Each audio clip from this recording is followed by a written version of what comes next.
Speaker ఎంపికపై TDP YCP నాయకుల మధ్య మాటల యుద్ధం కొనసాగుతోంది.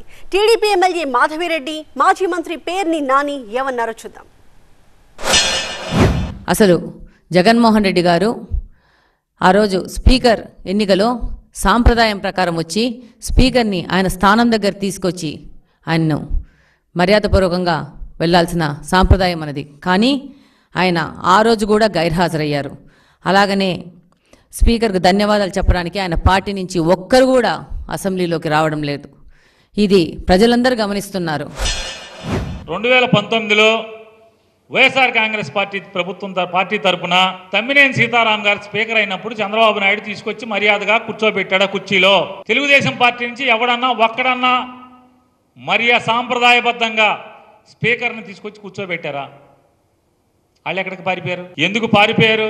ఇవాళ మేము కారణం చెప్తున్నాం. ఒక మాజీ ముఖ్యమంత్రిని వీడు ఓడిపోయాడు కానీ వీడు సావలేదురా, వీడిని చంపేయాలని చెప్పి మాట్లాడేటువంటి సంస్కారం ఉన్నవాడిని మీరు స్పీకర్ చైర్లో కూర్చోబెడుతున్నప్పుడు మేమెందుకు ఉండాలి అని చెప్పి మాకు అనిపించింది.